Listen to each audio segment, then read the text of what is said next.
नमस्कार सभी साथियों को, स्वागत है आपका हमारे YouTube चैनल पे।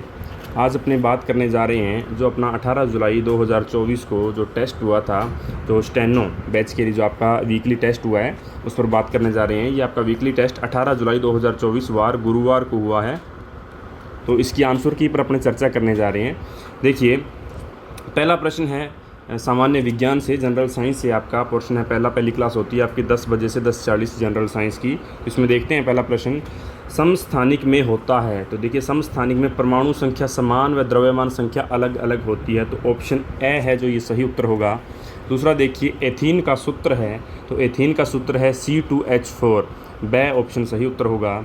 निम्न में से कार्बन का अपर रूप है, तो तीनों हीरा, ग्रेफाइट, फुलरिन तीनों ही कार्बन का अपर रूप हैं, तो उपरोक्त सभी द ऑप्शन उत्तर होगा। वर्ग 1 के तत्वों सोडियम, पोटेशियम, सीजियम इत्यादि का ऑक्सीकरण अंक कितना होता है, तो इसका सही उत्तर होगा आपका +1, ए ऑप्शन जो है ये सही उत्तर होगा। KMnO4 में Mn की ऑक्सीकरण संख्या ज्ञात करें, तो इसमें होगा +7, द ऑप्शन आपका सही उत्तर होगा। प्रकाश के अपवर्तन का उदाहरण नहीं है, तो देखिए इसमें जो हीरे का चमकना है ये प्रकाश के अपवर्तन का उदाहरण नहीं है, ऑप्शन द आपका सही उत्तर होगा। निम्न में से भौतिक परिवर्तन है, तो कोयले का जो खनन है ये भौतिक परिवर्तन है, ऑप्शन ए आपका सही उत्तर होगा। आगे देखिए, रासायनिक परिवर्तन होता है, तो रासायनिक परिवर्तन अनुत्क्रमणीय होता है, ब उत्तर आपका होगा अनुत्क्रमणीय। बेंजीन है, तो बेंजीन एक एरोमेटिक है, ब ऑप्शन सही होगा एरोमेटिक। और 10वां प्रश्न है, KClO3 में Ci की ऑक्सीकरण संख्या ज्ञात करें, तो इसमें +5 होगी ऑक्सीकरण संख्या, ब ऑप्शन आपका सही उत्तर होगा। तो इस तरह ये आपका स्टेनो का जो पेपर हुआ था उसकी पहली क्लास जो आपकी साइंस की होती है उसके 10 प्रश्न थे। आगे बढ़ते हैं अपने भारत का भूगोल जो दूसरी क्लास होती है आपकी 10:40 से 11:20 तक। तो इसमें आपको भारत का सामान्य परिचय, स्थिति विस्तार, भौतिक प्रदेश टॉपिक दिए हुए हैं। बात करते हैं पहले प्रश्न पर। दक्षिण का पठार, जो भारत का दक्षिणी पठार है, किस दिशा में झुका हुआ है, तो यह पूर्व दिशा में झुका हुआ है, ऑप्शन से आपका सही उत्तर होगा। तेलंगाना के पठार को 2 भागों में बांटने वाली नदी कौन सी है, तो गोदावरी नदी जो है वो तेलंगाना के पठार को 2 भागों में बांट दी है, जो कि महाराष्ट्र से निकलती है, नासिक ज़िले के त्र्यंबक गांव से, और महाराष्ट्र से होती हुई तेलंगाना जाती है, और तेलंगाना से आंध्र प्रदेश होती हुई बंगाल की खाड़ी में गिरती है। तो ये तेलंगाना के पठार को 2 भागों में बांटती है। आगे देखिए, कौन सा पठार मध्य प्रदेश के 1/3 भूभाग पर फैला हुआ है, तो मध्य प्रदेश के अंदर 2 पठार हैं, एक तो मालवा का पठार है और बुंदेलखंड बघेलखंड का पठार है। तो मालवा का जो पठार है ये मध्य प्रदेश के 1/3 भूभाग पर फैला हुआ है। देखिए, ग्वालिगढ़ तथा विंध्याचल पर्वतमाला के बीच कौन सा पठार स्थित है, तो ग्वालिगढ़ और विंध्याचल पर्वतमाला के बीच मध्य प्रदेश के अंदर बुंदेलखंड व बघेलखंड का पठार स्थित है, ऑप्शन ब आपका सही उत्तर होगा। निम्न में से कौन सा पठार छोटा नागपुर का पठार का भाग नहीं है, तो देखिए जैसा आपको बताया गया है, छोटा नागपुर पठार के अंदर कुछ उपभाग बांटे गए थे, जैसे पलामू का पठार, हजारीबाग का पठार, धनबाद का पठार और रांची का पठार, 4 उपभाग थे। तो ये इसमें बताना है कौन सा भाग नागपुर का पठार का भाग नहीं है, तो पलामू का पठार बिल्कुल है, हजारीबाग का पठार भी है, रांची का पठार भी है, मैसूर का पठार है, ये छोटा नागपुर पठार का हिस्सा नहीं है, क्योंकि ये तो कर्नाटक का पठार है, तो सही उत्तर होगा। अगला प्रश्न देखिए, कर्नाटक के पठार की सर्वोच्च चोटी कौन सी है, तो मुलानगिरी है, ये सर्वोच्च चोटी है कर्नाटक के पठार की। अगर इसकी ऊंचाई की बात करें तो 1923 मीटर है। यदि पूछा जाए कर्नाटक के पठार की दूसरी ऊंची चोटी, तो कंद्रेमुख होगी, ऊंचाई इसकी 1892 मीटर। तो इसका उत्तर आपका मुलानगिरी सही ऑप्शन है। प्रायद्वीपीय पठार को मेघालय के पठार से अलग करता है, तो मालदा दर्रा अलग करता है, ऑप्शन ब। भूड़ शब्द का तात्पर्य क्या है, कंकरीली भूमि है भूड़ शब्द का तात्पर्य। मैदानी प्रदेश की लंबाई कितनी है, तो 3200 किलोमीटर लंबाई है मैदानी प्रदेश की, सही ऑप्शन होगा।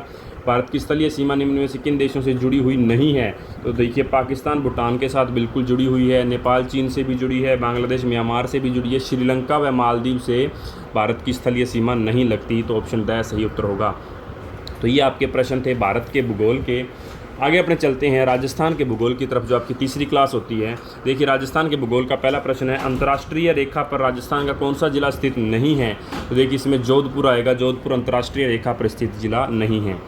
निम्न में से कौन सा बेसिन थार के मरुस्थल में स्थित है, तो यहाँ लूणी बेसिन, क्योंकि लूणी नदी थार के मरुस्थल में बहती है, तो लूणी बेसिन थार के मरुस्थल का बेसिन है। भारत के लगभग कितने प्रतिशत क्षेत्रफल राजस्थान फैला हुआ है तो 10.4% भाग पर राजस्थान फैला हुआ है और भारत का सबसे बड़ा राज्य है क्षेत्रफल की दृष्टि से। बालोतरा के सिवाना से मोकलसर तक विस्तृत पहाड़ी क्षेत्र के भाग हैं। तो बालोतरा के सिवाना से मोकलसर तक एक तो 56 की पहाड़ियाँ विकसित हैं और नाकोड़ा पर्वत भी है। तो इसमें ऑप्शन द आएगा आपका, ए तथा से दोनों, ये आपका द उत्तर होगा। राजस्थान में औसत वार्षिक वर्षा होती है तो 57.5 सेंटीमीटर औसत वार्षिक वर्षा होती है, ब ऑप्शन होगा।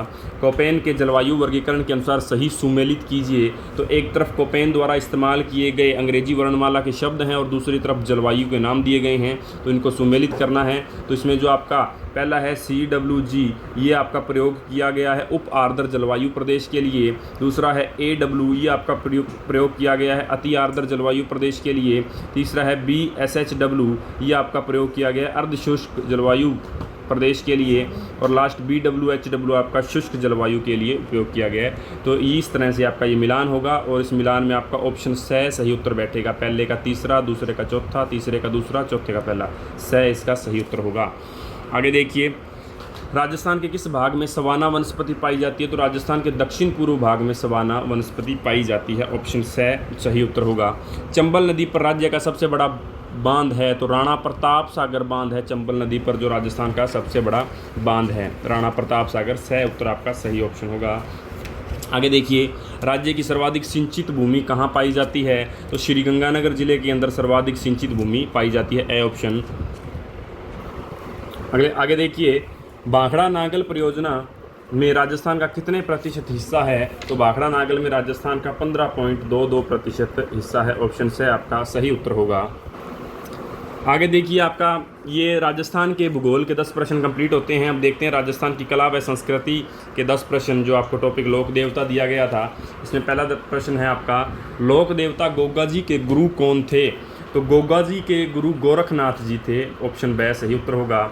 बाबा रामदेव जी के भक्तों द्वारा गाए जाते हैं तो ब्यावले गाए जाते हैं, ऑप्शन से। डूंगर जी व जवाहर जी किस जिले के थे?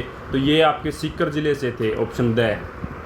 चार हाथों वाले देवता के रूप में कौन विख्यात है? तो वीर कल्ला जी को चार हाथों वाले देवता के रूप में विख्यात हैं ये। भूमि रक्षक देवता के रूप में कौन विख्यात है? तो भूमिया जी को भूमि रक्षक देवता कहा जाता है, ए ऑप्शन। वीर कल्ला जी के गुरु कौन थे? तो वीर कल्ला जी के गुरु भैरवनाथ जी थे, ऑप्शन ए। तल्लीनाथ जी का संबंध किस जिले से है? तो जालोर जिले से है, ऑप्शन से। बेंगटी गांव फलोदी में किस लोक देवता का मंदिर स्थित है? तो हड़बू जी का मंदिर स्थित है, ऑप्शन द सही उत्तर होगा। रायका रेबारी जाति के आराध्य देव हैं तो पाबू जी हैं। ये रायका एक ऊंट पालक जनजाति है, इसके जो आराध्य देव हैं वो पाबू जी हैं। निम्न में से गुर्जरों के आराध्य देव हैं तो देवनारायण जी गुर्जरों के आराध्य देव हैं। तो ये आपके 10 प्रश्न कला व संस्कृति के हो चुके हैं। आगे देखते हैं, इंग्लिश है। इंग्लिश की जो आपकी 5वीं क्लास होती है 12:40 से 1:20, इसके प्रश्नों पर बात करते हैं। देखिए, 41 नंबर प्रश्न है, इसका उत्तर होगा आपका ए ऑप्शन, हैड डिपार्टेड। दूसरा प्रश्न देखिए, 42वां इसका प्रश्न जो है, इसका आंसर होगा आपका C option, will have taken. तीसरा प्रश्न है इंग्लिश का, इसका आंसर होगा आपका सी ऑप्शन, वाज। 44वां प्रश्न और इंग्लिश का जो चौथा प्रश्न है, इसका आंसर भी आपका सी ऑप्शन होगा, हैज रेस्क्यूड। 45वां प्रश्न है, 45वें प्रश्न का आंसर होगा ऑप्शन ए, इज। 46वें प्रश्न है, इसका आंसर होगा आपका ऑप्शन ए, सम। और 47वें प्रश्न का आंसर है आपका, ये होगा आपका ऑप्शन बी, एनी। और 48वें प्रश्न का भी ऑप्शन बी होगा आपका, नो। और 49 नंबर प्रश्न जो है, 49 नंबर प्रश्न का आंसर होगा आपका ऑप्शन ए, एट। और लास्ट जो आपका इंग्लिश का प्रश्न है 50 नंबर, इसका आंसर होगा आपका डी ऑप्शन, इन। तो ये आपके इंग्लिश के 10 प्रश्न थे। आगे बढ़ते हैं अपने अगली जो आपकी क्लास होती है 1:20 से 2 बजे तक हिंदी की। तो हिंदी में जो आपको टॉपिक दिए गए थे, संधि, समास, शब्द शुद्धि और पर्यायवाची, इसके आपके 10 क्वेश्चन हैं। 10 क्वेश्चनों की चर्चा करते हैं। देखिए, पहला प्रश्न, इनमें से किस शब्द में उपसर्ग और प्रत्यय दोनों प्रयुक्त हैं? तो प्रत्याशित, ब उत्तर होगा। किस शब्द में परा उपसर्ग नहीं है? तो इसमें प्रायण, ऑप्शन ए सही उत्तर होगा। उत उपसर्ग से निर्मित शब्द नहीं है, तो इसमें उतावला जो है ऑप्शन ब सही उत्तर होगा। किस शब्द में एकाधिक उपसर्ग नहीं है? तो देखिए, इसका उत्तर होगा आपका ऑप्शन ए, निरूपण। पृथ्वी का पर्यायवाची नहीं है तो अंबुजा, स ऑप्शन जो है ये पृथ्वी का पर्यायवाची नहीं है। वर्तनी की दृष्टि से अशुद्ध शब्द है, तो वर्तनी की दृष्टि से अशुद्ध शब्द पूछा गया है, तो यहाँ पर इसका आंसर होगा आपका ऑप्शन ए अत्योक्ति। वर्तनी की दृष्टि से शुद्ध शब्द है, तो इसका आंसर होगा आपका ऑप्शन द अधिशासी। और घुड़सवार शब्द में समास है, तो घुड़सवार शब्द में तत्पुरुष समास है, ऑप्शन ब। आगे देखिए आपका लास्ट जो हिंदी का प्रश्न है, यशोभिलाषा शब्द में कौन सी संधि है, तो इसमें विसर्ग संधि है, ऑप्शन द। ये आपके हिंदी के 10 प्रश्न थे। आगे देखिए आपकी जो अगली क्लास होती है 2 बजे से 2:40 राजस्थान हिस्ट्री, तो राजस्थान हिस्ट्री के प्रश्नों पर चर्चा करते हैं। पहला प्रश्न देखिए, ऐहोल अभिलेख किस शासक का है, तो ये पुलकेशिन द्वितीय का है, ऑप्शन ब। गुर्जर प्रतिहार वंश का कालक्रम रहा, तो 6वीं से 12वीं ईस्वी तक गुर्जर प्रतिहार वंश का कालक्रम रहा है। राजशेखर ने किस शासक को रघुकुल तिलक कहा है, तो महेंद्र पाल को रघुकुल तिलक कहा है, ऑप्शन स। भारत में सर्वाधिक अभिलेख किस शासक के प्राप्त हुए हैं, तो ये तो अशोक के सर्वाधिक अभिलेख प्राप्त हुए हैं, तो अशोक आपका इसमें द ऑप्शन में दिया गया है। राजस्थान शब्द का सबसे प्राचीन लिखित प्रमाण कौन सा है, तो राजस्थान शब्द का सबसे प्राचीन लिखित प्रमाण जो है वो बसंतगढ़ अभिलेख है, ऑप्शन ब। राज प्रशस्ति के रचनाकार कौन हैं, तो राज प्रशस्ति के रचनाकार हैं रणछोड़ भट्ट तेलंग, ऑप्शन द। किस प्रशस्ति में काल भोज व बप को अलग अलग व्यक्ति बताया गया है, तो रणकपुर प्रशस्ति में बताया गया है, ऑप्शन स। और खुमान रासों के लेखक हैं, तो खुमान रासों के लेखक दलपत विजय हैं, ऑप्शन ब। हमीर मद मर्दन के लेखक हैं, तो जय सिंह सूरी हैं, ऑप्शन ए।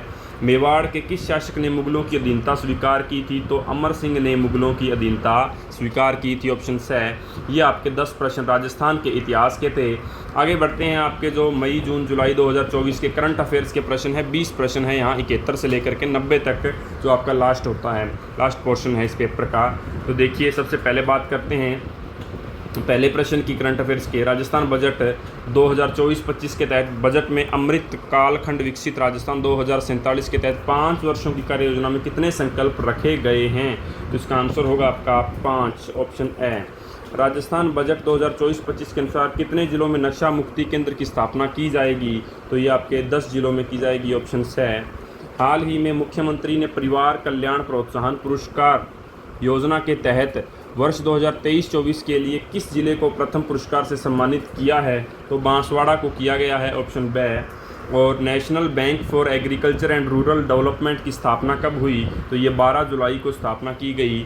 उसके बाद देखिए 75वां प्रश्न है, राज्य की कुसुम योजना के तहत किसानों को सिंचाई हेतु पूर्ण बिजली उपलब्ध कराने हेतु कब तक का लक्ष्य रखा गया है, तो ये आपका 2027 तक का लक्ष्य रखा गया है, द ऑप्शन। हाल ही में दुनिया के सबसे बड़े रामायण मंदिर के लिए निर्माण का दूसरा चरण कहाँ शुरू हुआ है, तो ये बिहार के अंदर शुरू हुआ है, ऑप्शन द। हनुमानगढ़ जिले की स्थापना कब हुई, तो सभी आप जानते हैं 12 जुलाई 1994 को हनुमानगढ़ जिले की स्थापना हुई थी और 12 जुलाई को हनुमानगढ़ स्थापना दिवस के रूप में मनाया जाता है।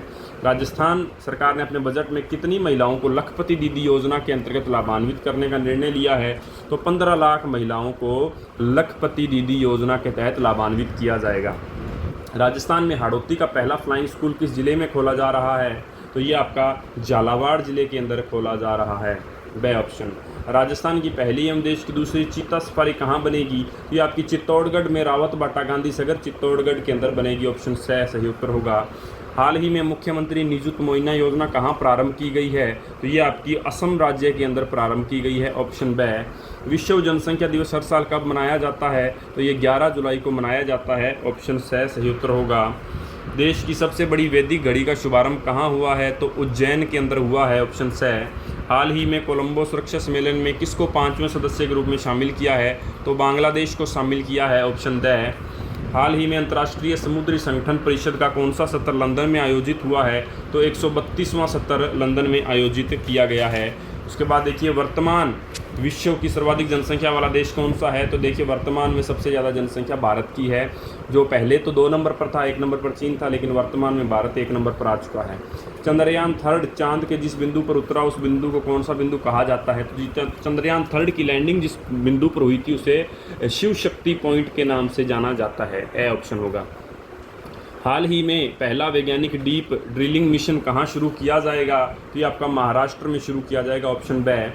किस राज्य में भारत का पहला प्रकाश स्तंभ उत्सव मनाया गया? तो गोवा के अंदर मनाया गया, ऑप्शन द है। और लास्ट आपका प्रश्न है, फ्रांस के सबसे युवा व सब पहले समलैंगिक प्रधानमंत्री कौन बने हैं? तो ग्रेबियन एटल बने हैं, हाल ही में चर्चा में हैं, जो फ्रांस के युवा व पहले समलैंगिक प्रधानमंत्री हैं। तो ये आपके करंट अफेयर्स के 20 प्रश्न थे। इसी के साथ ये आपका पेपर कंप्लीट होता है। तो जो 18 जुलाई 2024 को आपका स्टेनो के लिए, जो स्टेनो बैच का जो पेपर हुआ है वो ये पेपर था, और इसके आंसर की के बारे में अपनों ने चर्चा की है। ये 18 जुलाई 2024 वार गुरुवार को हुआ है। देखिए हमारे जो अभिकल्प इंस्टीट्यूट है इसके अंदर हर हफ्ते में वीकली टेस्ट होते हैं, टेस्ट सीरीज चल रही है सभी बैचों की। तो वार गुरुवार रखा गया, गुरुवार के दिन सारे के सारे बैच के टेस्ट होते हैं, और उन टेस्ट की आंसर की आपको अगले दिन या उसी दिन शाम को प्रोवाइड करवा दी जाती है study with SK Verma YouTube channel पर। तो इसके अलावा यदि आप और कोई भी जानकारी लेना चाहते हैं तो हमारे इस नंबर पर संपर्क कर सकते हैं। और यदि आप हमारे टेलीग्राम चैनल के साथ जुड़ना चाहते हैं तो अभिकल्प इंस्टीट्यूट, ये हमारा टेलीग्राम चैनल है। और डेली हमारी एक वेबसाइट है abhikalpinstitute.com, जिस पर हम डेली करंट अफेयर्स के इंपॉर्टेंट क्वेश्चनों को अपलोड करते हैं। तो आप यदि करंट अफेयर्स पढ़ना चाहते हैं तो हमारी इस वेबसाइट में आकर देख सकते हैं। तो ये आपका स्टेनो का पेपर था जो गुरुवार को हुआ था। उम्मीद है सभी को सब प्रश्न समझ में आ गए होंगे। तो आगे मिलते हैं नेक्स्ट वीडियो के साथ, तब तक के लिए टेक केयर।